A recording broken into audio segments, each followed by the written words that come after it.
Okay, so Phumulani, let me know, what was your great unlearning? Zanele, for me, the point where I got my eyes opened is where I could live freely and I could embrace that it's fine not to be perfect. It's fine not to have everything like all your ducks in a row. And I was just happy with the outcome, no matter what it was, rather than being happy with the particular outcome and not enjoying the journey to where you want to be or what you want to achieve at some point in life, whatever goal you set for yourself. Oh, I love it. This is going to be a super juicy conversation, unlearners. Welcome to the Unlearners podcast. The Unlearners. Learn, change, Relearn. I think if you take one courageous step at a time, it's going to be such the Unlearn. learn, change, grow. Okay, so my guest today is an unlearner who is an amazing member of our community. And I think when I read, Phumulani, before I bring you on, but when I read some of your responses to our questionnaire that gets our guests nice and ready for conversations with us, I was so taken by some of the insights, but the words that you use to describe your journey. It felt so powerful, but it also felt empowering. So I'm really looking forward to having this conversation with you, because I think so many other unlearners are going to listen to this, are going to watch this and just go, oh, yes, me too. How liberating. So Phumulani Mazwabo, welcome to the Unlearners podcast. Thank you so much, Zanele. The pleasure is all mine to unlearn more. And I hope just today, whatever we're going to discuss is going to help all the unlearners to continue unlearning more and more. I love it.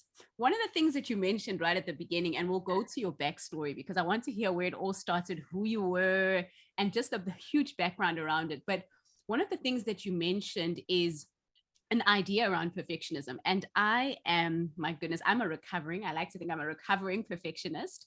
I am one of those people who just wants to make sure all my T's are crossed and my I's are dotted. Everything's done to perfection. But what you have helped me to remember is this idea around how done is better than perfect. But before I even put any words in your mouth, can you give me and our viewers, our listeners, and the other unlearners just an idea, Phumulani, about who you used to be, what that looked like, what Phumulani who used to obsess over the details, and how he came across? Tell us about that person. All right. So Milani used to be this words cannot express exactly how I feel, because that's part of the unlearning process of trying to declutter yourself from certain definitions. But I used to be this perfectionist, or rather this person who lived according to certain parameters of achieving goals. And if you don't achieve this thing this way by this time in this manner, it's not it. Even if you get it done, but if you don't get it in that specific time or in that routine that you're supposed to follow, you're not going to be have achieved what you're supposed to achieve. So I used to be that person who used to wake up a certain time every day, eat certain meals every day. I used to have a menu, believe me or not. I used to have a menu for the week throughout. I used to wear my tie, as you can see today, I don't have a tie and it's a Tuesday. I used to have a tie from Mondays to Thursdays. Fridays, I'd wear the same jeans and stuff. So I used to have a very, very predictable schedule as to what I do, when I do it, and how I do it. So the only thing that I didn't change is why I do it. Otherwise, I've changed the how I do it, when I do it, where I do it, to suit the current environment, to suit the mindset that I'm having, to suit the mood that I'm in, to suit whatever kind of audience that I have listening. So I think in a nutshell, that is the person I used to be. Oh my goodness. I speak about this stuff all the time. So when I hear about people who have the same cereal every single day, I'm like, yes, that is so real. Because one of the questions I often ask my audiences, Phumulani, is how many of us keep our bedrooms the same way? Yet when we go out into the world, we expect ourselves to think in an adaptable, flexible, agile manner. Whereas in our personal lives, we keep everything the same and everything is protected around us. Talk to me a little bit about where do you think that perfectionism, doing everything by the book mentality came from? Was that something that you grew up with? Can you pinpoint it to anywhere? Yeah, definitely. I would allude this to the people I look up to. Growing up, you have different role models, and time and again, you interact with your role models in a specific environment. Like for us in the corporate sector, when you meet your role model, most probably you're gonna meet over coffee, you're gonna meet over lunch. They're gonna dine in a certain way, they'll be dressed in a certain way. So you carry around this mindset that this person, this is how they look every day, even when they're sleeping. They're probably wearing their suit and three-piece tie to sleep. You don't even think that this person also has their own time. There's a time they're in their pajamas. There's a time they're just in the shorts at the beach. You always, when you think of this person, you always see them in that dark gray suit, black suit, tie, and talking in that formal language, using the corporate jargon and everything. So that is definitely something that has shaped me, that I need to have this all the time. I'm supposed to do this all the time. And growing up, we're human beings, we are creatures of habits. And this habit starts into some aspect of your life and it flows over into the other. It starts in the way you dress, flows over into the way you eat, it flows over into the time you eat, it flows over onto the conditions you eat. I used to have a time where I would say, I won't have lunch until I've finished this task. I'm not going out. I'm not going to have a tea break until I'm done with this task. So I would allude a lot of it to the people I grew up seeing, my mentors and my role models. Yeah. So here's my question now, though. As you're talking, I'm thinking about regular perfectionists like myself in my past, and still sometimes here and there, if I'm being really honest. But one of the reasons why we keep this up, Phumulani, and you'll know this very well, is because there are great benefits to being the person who does things by the book, the person who's extremely organized and doesn't compromise the deadlines and doesn't shift and move the goalposts. There's huge benefits in that. Obviously, there is the protection that the brain feels around what it's doing. There's a predictability, there's a safety, but also there's the fact that you don't get disappointed as much because you know when everything's going to happen, you know what you're going to eat in the morning. There's less unpredictability. So talk to me then about, before we move on to your great unlearning, talk to me about how you started to feel that being this way was something that needed to be unlearned. Yes, I know I'm interrupting the episode, but it's just to let you know that if you're enjoying this, you are going to love our weekly newsletter. So every single week, I'm sending you tips, tools, insights to help you on your unlearning journey, but also I'm sending you updates about events, our various courses that are also going to support you as you learn, change, and grow. Okay, now, finally, let's get back to the episode. Yeah, I think the wake-up call for me was when I realized that I would do my work, I would submit my work, I would perform. And instead of me enjoying having a good time, being in the celebratory mood, I find myself just tired. Everybody else is like, yes, you got the targets, you hit the targets, the clients are happy, everybody in your team is happy. But I look at myself, I'm so miserable and I feel so great. And then I go back and I look, I did everything. I ticked all the boxes. My KPIs are good. My PRAs are always coming tops. So what am I doing wrong? Then I realized that it could be maybe the way I'm doing things. And then that's where I realized that, okay, I'm using a bit too much of the certain cells of the brain. If I may put it this way, is as a perfectionist, one of the things you'll find out is you are triggered by certain alarms of your brain, because your brain is going to tell you that it's this time of the day, it's 30 minutes before you knock off, you need to get the things done, you need to get those out of the way. So in my past, I would react to that. Okay, it's 1 o'clock. I'm halfway through the day. It means I should be halfway through my tasks.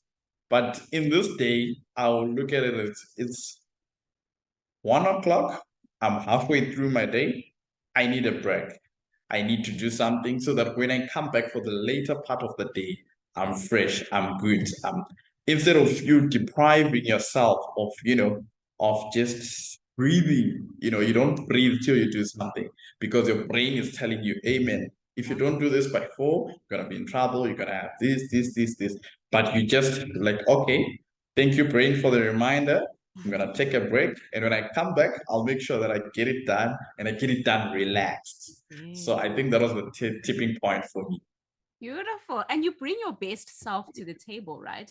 When you can find that beautiful combination of doing your best work, but also of becoming your best self and doing the things that you need to do in order to show up and be in a space where you are flowing, or this flow state of working. So I think that that's such an interesting thing. And you're not wearing a tie, but you don't seem like you're panicking about it. So it's working. I guess it's really working quite well. Yes. I think that's the most important part, that it's how you receive. You see, for example, a watch. A watch will always tell you the time. It's not going to tell you a different 4 p.m. because it's cloudy, or it's going to wait to say no, because the sun came out a little bit later, it's winter, then our 4 o'clock is going to be 5 minutes delayed. It's not going to do that. Why? The reason is because it's 4 o'clock. Now, what you do with that information is up to you. Just because it's 4 o'clock, Zanella, if you feel like taking a break, take it. If you feel like grabbing a glass of cold water, grab that cold water and warm, chill your throat a bit. If you feel like finishing off the task and resting later on, do it. There is no the alarm you're getting, the notification you're getting is for you not to reciprocate in a certain way. It's for you to reciprocate in a way you feel. And then at the end of the task, you should feel good about it. Okay, I did it. I was 5 minutes late, but I'm happy, man. I finished it. So you want to have that kind of feeling afterwards. You want to feel refreshed because you brought your best to it. You didn't, like, maybe let's use a car, because machines don't lie as well. If your car tells you that it's at a quarter tank, and you have 500 kilometers to do, definitely you will not get to your destination. Whether you drive slow, whether you do what, it can't. That's the same thing with our brains. That's the same thing with our being. If you cannot do it with the given resources, you can't. It's okay. And it's okay for you not to do it, I think, as well. Okay, no, that's so beautifully said, especially because this is a behavior and a programming that we learn so deeply over time. We get introduced to the concept of time fairly early on in our lives. And one of the things that we get introduced to as well is that beautiful structure. From, if you think about it, from the time we're at home, at school, at work, it's all about honoring what it means to be on time. And I'm not saying this is a conversation about letting loose, being late, because that's not what we're promoting here. But it's just that ability to be flexible about how you manage that time. So maybe let's end off the conversation then, Phumulani, with who are you now? But maybe try to make it a bit practical, because I think people are leaning in going, ooh, maybe Phumulani has some tidbits that are working for him in his unlearning journey, because they might be suffering, or maybe not suffering, but they also might be working through a very similar type of unlearning journey. So talk us through who you are now. What are the tools and tips and tactics that you're using to help yourself manage how you not necessarily show up in those little boxes that people put you in? So if Zanele says, Phumulani, let's grab a cup of coffee, I'm not going to say, Zanele, we can only grab a cup of coffee if it's between 10 and noon. I'm gonna say anytime, Daniela, even if you want us to have the coffee after I've had my dinner at my place and we grab a coffee at 8 p.m., 9 p.m., it's fine. We can have a coffee anytime we feel like having a coffee. Or simply put, I keep on going to work because I feel like we spend a lot of time at work, and that is where we need to unlearn the most. You find that today you work, for some of us, we work a lot with clients, and clients are emotional beings, eh? So you'll do everything by the book, but the client is not happy still. And then you ask yourself, what did I do wrong? Did I overgive the client? Was I supposed to reduce your effort? Then if they give me a 5, if they give me an 8, if they give me a 10 or a 20 out of 10, it's entirely up to them. But I'm going to do my work in a way that allows me to breathe and in a way that I enjoy. And I'm going to make sure as well, that's the other thing, I make sure that I enjoy what I'm doing, so that what the client says about me, what my superior says about me, it's a bonus. But the first acknowledgement of credit I give to myself, and I reward myself after I've done the task. Oh yes, I finished this big project. I'm gonna grab myself one cold one at 4 p.m. on a Wednesday. I don't mind. I don't wait for Friday. I don't wait for Saturday. I celebrate as and when, and I celebrate with the smallest of stuff. At this day and age, I can tell you, we have a small convenience store out of the gate. I can stroll to celebrate and just grab an ice cream cone. It's not something big. At this age, you wouldn't expect to see a man like me having an ice cream cone at 2 p.m. But to celebrate, I can do that, and I'll do that happy. Good. I love that. And celebration or praise is such an important part of building a new habit. So I loved when you said that, because if we are unlearning anything, it means we are learning a new behavior. And learning a new behavior takes reinforcement. It takes buying yourself that ice cream cone or that cold one to say, well done for what you've done. Keep going. And through that consistency, that's how those new neural pathways form. And we actually become so much better at the thing we're learning.